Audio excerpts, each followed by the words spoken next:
আসসালামু আলাইকুম। আজকে আমি নন ফাইনাইট ভার্ব নিয়ে কথা বলবো। নন ফাইনাইট ভার্ব কি? যে ভার্বের বাক্যে টেন্স গঠনে কোনো ভূমিকা থাকে না তাকেই নন ফাইনাইট ভার্ব বলে। তো নন ফাইনাইট ভার্ব তিন প্রকার। একটা হলো পার্টিসিপল, জিরান্ড, ইনফিনিটিভ। তো পার্টিসিপল কি? পার্টিসিপল হলো যেটা বাক্যে অ্যাডজেক্টিভের কাজ করে। পার্টিসিপলকে আবার তিন ভাগে ভাগ করা যায়: present participle, past participle, perfect participle. Gerund কি? জিরান্ড ভার্ব প্লাস আইএনজি, এটা বাক্যে নাউনের কাজ করে। আর ইনফিনিটিভ, এটা বাক্যে নাউন অথবা অ্যাডভার্বের কাজ করতে পারে। ইনফিনিটিভ স্ট্রাকচার কেমন? To plus V one. অনেক সময় যদি টু না থাকে তাহলে বেয়ার ইনফিনিটিভও বসতে পারে।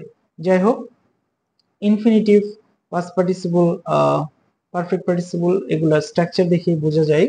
কিন্তু যে পার্টিসিপল অর্থাৎ প্রেজেন্ট পার্টিসিপল যেটা ভার্ব প্লাস আইএনজি, আবার জিরান্ট যেটা ভার্ব প্লাস আইএনজি, এইখানেই আমাদের সবচেয়ে বেশি খটকাটা লাগে। তো আজকে আমি এই ভার্ব প্লাস আইএনজি অর্থাৎ প্রেজেন্ট পার্টিসিপল আর জিরান্ট নিয়ে কথা বলবো। যদি আপনারা উপকৃত হন তাহলে আমি ধন্য হব। তো শুরু করা যাক। পার্টিসিপল অর্থাৎ প্রেজেন্ট পার্টিসিপল বাক্যে অ্যাডজেক্টিভের কাজ করে। তো অ্যাডজেক্টিভ কি করে? অ্যাডজেক্টিভ নাউন বা প্রোনাউনের দোষ, গুণ, সংখ্যা, পরিমাণ ইত্যাদি প্রকাশ করে, বা অ্যাডজেক্টিভ নাউন বা প্রোনাউনকে বাক্যে মডিফাই করে। আর জিরান্ট, জিরান্ট বাক্যে নাউনের ফাংশন করে অর্থাৎ নাউনের কাজ করে। তো এখন জিরান্ট চেনার জন্য বাক্যের যে যে জায়গাগুলোতে পসিবল জায়গাগুলোতে আমরা নাউন বসাই, তো জিরান্ট গুলো ওই জায়গাগুলোতে বসতে পারে। কারণ কি? জিরান্ট নাউনের কাজ করে। এখন সাবজেক্ট হিসেবে আমরা বাক্যে নাউন বসাই, অবজেক্ট হিসেবে নাউন বসাই, সাবজেক্ট কমপ্লিমেন্ট হিসেবে নাউন বসতে পারে, আবার অ্যাডজেক্টিভও বসতে পারে। আবার প্রিপজিশনের অবজেক্ট হিসেবে আমরা নাউন বসাই। আর পসেসিভ কেস যেগুলো আছে এগুলোর পরে আমরা নাউন বসাই। এখন আসি আমরা সাবজেক্টের থেকে। সাবজেক্টের জায়গায় নাউন বসে আমরা জানি, যদি এরকম বাক্য থাকে, smoking cigarettes is a dangerous habit. Smoking cigarettes is a dangerous habit. তো এখানে দেখেন স্মোকিং এর পরে সিগারেটস বহুবচন আছে। আপাত দৃষ্টিতে মনে হচ্ছে যে সিগারেটকে স্মোকিং টা মডিফাই করতেছে। আসলে এখানে মডিফাই করতেছে না। এটা বোঝার একটা সহজ উপায় হলো, যদি সাবজেক্ট স্মোকিং সিগারেটস, এখানে সিগারেটস বহুবচন থাকা সত্ত্বেও ভার্ব কি? Singular, is. এরকম যদি ভার্ব ইজ পান আর সাবজেক্টের জায়গায় আইএনজি পান, আইএনজির সাথে সাথে যদি আরেকটা নাউন বহুবচন হয়ে থাকে, তারপর আমরা ওটাকে কোনো কিছু চিন্তা না করেই জিরান্ট হিসেবে ধরে নিব। তাহলে smoking cigarettes is a bad habit. এখানে যেহেতু আমরা সিঙ্গুলার ভার্ব পেয়েছি, তাহলে এখানে স্মোকিংটা জিরান্ট। কিন্তু যদি এভাবে থাকে, smoking cigarettes are bad for health, smoking cigarettes are bad for health. এখন দেখেন স্মোকিং সিগারেটস সেম সাবজেক্ট আছে, কিন্তু এখানে ভার্বটা আছে আর। এই আর থাকার কারণে আপনাকে বুঝে নিতে হবে এখন স্মোকিংটা পার্টিসিপল, প্রেজেন্ট পার্টিসিপল। ক্লিয়ার? তাহলে যদি আমরা বাক্যের প্রথমে সাবজেক্টের জায়গায় আইএনজি থাকে, পরে যদি আমরা দেখি ভার্বটা সিঙ্গুলার তাহলে সেটা জিরান্ট, আর যদি দেখি ভার্ব প্লুরাল তাহলে সেটা পার্টিসিপল। এখন আসি অবজেক্টের জায়গায়। যদি আমি বলি আই লাভ টিচিং, আমি শিক্ষকতা ভালোবাসি। এখন লাভ এটা হলো ভার্ব, আমরা অবজেক্ট কিভাবে পাই? কি বা কাকে দ্বারা? কোশ্চেন করে। তাহলে আমি কি ভালোবাসি? আই লাভ টিচিং, আমি শিক্ষকতা ভালোবাসি। আর শিক্ষকতা ভালোবাসি এটা কোনো আই মিন স্ট্যাটিক, এটা একটা স্থিতিশীল, এটা গতিশীল না। ইউজুয়ালি পার্টিসিপল গুলা গতিশীলতা বোঝায়, আর যেগুলো জিরান্ট হয় ইউজুয়ালি সেগুলো স্ট্যাটিক বা স্থিতিশীল বোঝায়। আর এখানে সরাসরি এটা অবজেক্ট। কিভাবে আমরা বাক্যের অবজেক্ট পাই? আমি অলরেডি বলছি যে ভার্বকে যদি কি বা কাকে দ্বারা প্রশ্ন করি, যদি অ্যান্সার আসে তাহলে সেটা অবজেক্ট। তাহলে আই লাভ টিচিং, এখানে আমি কি ভালোবাসি? টিচিং ভালোবাসি, শিক্ষকতা। তাহলে এখানে এই টিচিংটা হবে জিরান্ট। এখন অবজেক্ট কমপ্লিমেন্ট হিসেবে আসি।